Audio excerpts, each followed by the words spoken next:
If I had skipped that mammogram and decided to, I'll put it off for 6 months, I would have been in a completely different situation.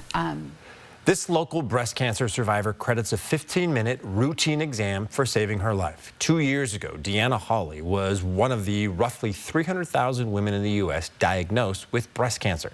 In Hawley's case, the cancer was extremely rare, but early detection meant remission was always on the table. While today is the final day of Breast Cancer Awareness Month, she continues to share her story year-round with the hope she can save lives. This week, Hawley sat down with our Mary Sheridan to emphasize preventative care and share how her story continues after cancer. A few years ago, Deanna Hawley made a promise. I had a friend who was diagnosed and died within a year of her diagnosis, so I kind of made a mental promise to her that I would never skip a mammogram. And in the September of 2023, that checkup found early stages of metaplastic carcinoma, an extremely rare form of breast cancer. At first, Deanna and her husband went online for answers. We started digging on the internet, and after about 20 minutes, we said, okay, we're not looking at this anymore. We need a doctor.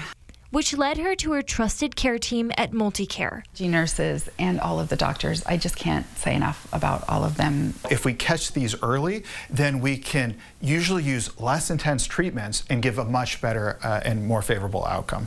For Deanna, this meant chemotherapy treatments, rounds of different medications, and eventually surgery. During those 15 months, her family never left her side. Deanna never stopped working and kept up with hobbies that brought her joy before her diagnosis. We would get together and we would crochet. Now she keeps this blanket, made of individual squares crocheted by her friends throughout her healing journey.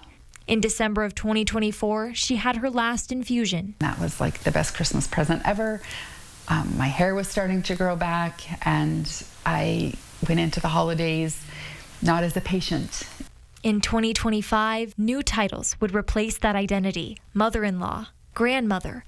And every time she shares her story, she's reminded that she's part of a sisterhood of survivors. I couldn't have done it without that sisterhood that comes out of the woodwork to offer help. For 4 News Now, I'm Mary Sheridan.